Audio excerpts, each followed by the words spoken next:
আসসালামু আলাইকুম রহমতুল্লাহি বারকাতু। আমি আশা কিচেনে অনেক স্বাগত। বন্ধুরা কেমন আছেন? আশা করছি ভালো আছেন। আমরা ভালো আছি। একদম ভিন্ন স্বাদে চিংড়ি মাছের একটা রেসিপি বানিয়েছি। দারুণ একটা মশলা দিয়ে বানিয়েছি। প্রথম থেকে শেষ অবধি ভিডিওটা দেখার অনুরোধ রইল। বাড়ির লোককে বানিয়ে খাওয়াবেন, প্রশংসা করবে। তো বন্ধুরা, যারা সাবস্ক্রাইব করছেন তারা একটু নিয়ম মেনে সাবস্ক্রাইবটা করবেন, নাহলে সাবস্ক্রাইবটা কেটে নিচ্ছে বন্ধুরা, রিকোয়েস্ট করছি। আর যারা পুরনো বন্ধুরা পাশে আছেন তাদেরকে অসংখ্য ধন্যবাদ ভিডিওগুলো আমার দেখার জন্য। কিছু কিছু দিদি বলছেন যে আমি তো ভিডিও দেখি, আমরা জানি ভিডিও দেখেন, পাশে থাকেন, অবিশ্বাসের কিচ্ছু নেই, বোঝাই যায় কে দেখে কে দেখে না। এখানে 500 গ্রাম চিংড়ি মাছ ছাড়িয়ে নিয়েছি, আমি ধুয়ে নিয়েছি। এইভাবে কেটে ভেতরে যে কালো নোংরা থাকে সেগুলোকে সব বার করে নিয়েছি। সব কটারই এমভাবে করে নিয়েছি। এবার আমি নুন হলুদ মাখিয়ে নেব। লবণ দিয়ে দিলাম, হলুদ গুঁড়ো দিলাম, হাতের সাহায্যে ভালোভাবে মাখিয়ে নেব। কিছুক্ষণ মাখিয়ে রাখবো। এটি সর্ষের তেল গরম হতে এবার আমি মাছগুলোকে দিয়ে দেব।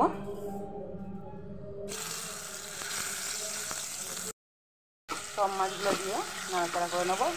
বেশিক্ষণ ভাজবো না, চিংড়ি মাছ তাড়াতাড়ি ভাজা হয়ে যায়, কালার চলে আসে।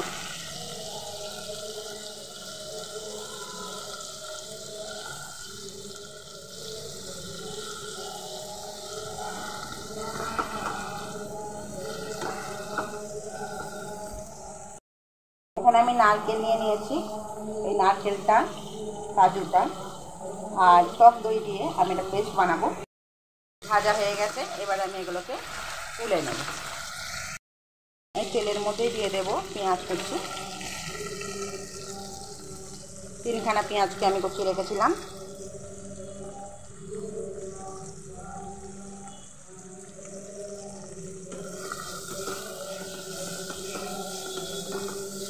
ভালোভাবে পেঁয়াজগুলোকে আমি ভেজে নেব।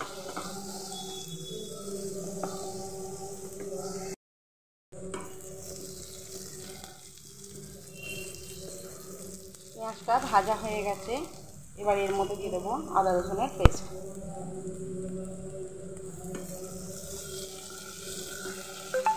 একটু হালকা হাতে নাড়াচাড়া করে নিয়ে এর মধ্যে দিয়ে দেবো আমি টমেটো। একটা টমেটোকে কুচিয়ে রেখেছিলাম।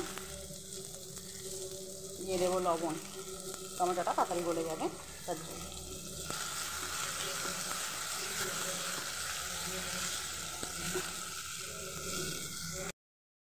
এখানে 2 চামচ টক দই দিয়েছি।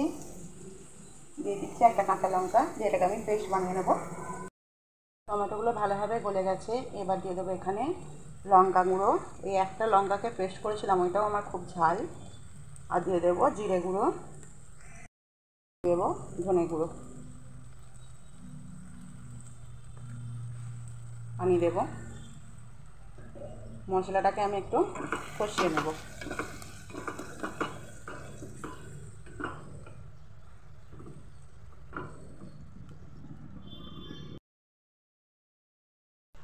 মশলাটা খুব সুন্দরভাবে কষানো হয়ে গেছে।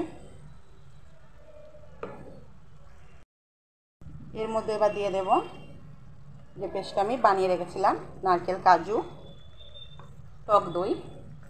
টক দই দিয়েছি বলে আমি দিয়ে দেব অল্প পরিমাণ চিনি। এবার দিয়ে দেবো মিক্সার ধোয়া পানিটা, এটার মধ্যে অনেকটা লেগে থাকে। দিয়ে আমি ভালোভাবে এবার গ্যাসটাকে আস্তে দিয়ে নাড়াতে হবে, যেহেতু আমার টক দই দেওয়া আছে। এইভাবে একবার বানিয়ে দেখবেন, দারুণ খেতে লাগবে বন্ধুরা। টক দই কারণে আমি চিনি দিলাম, কারণ দইটা অনেকটাই টক ভাব।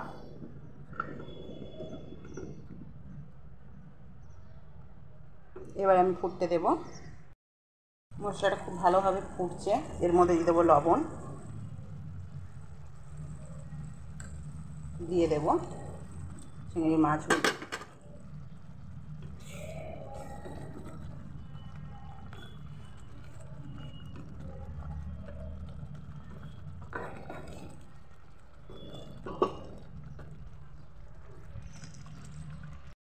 আর এখানে আমি গ্যাসটাকে একদম আস্তে করে দিয়ে এখানে ঘি গরম করে নিয়েছি, তার মধ্যে এলাচ, লবঙ্গ আর দারচিনি দিয়ে এর মধ্যে আমি একটা ফোড়ন দিয়ে দিলাম। দিয়ে নাড়িয়ে নেব এবং এটাকে গ্যাসটাকে বন্ধ করে দিয়ে আমি ঢাকা দিয়ে দেবো। বন্ধুরা এই পদ্ধতিতে বানাবেন, দারুণ লাগবে। ভালো লাগলে লাইক শেয়ার কমেন্ট করে আমার পাশে থাকবেন। এবার এটাকে আমি ঢাকা দিয়ে দেবো। ঢাকা দিয়ে দিলাম। রেডি হয়ে গেছে আমার চিংড়ি মাছ রান্না।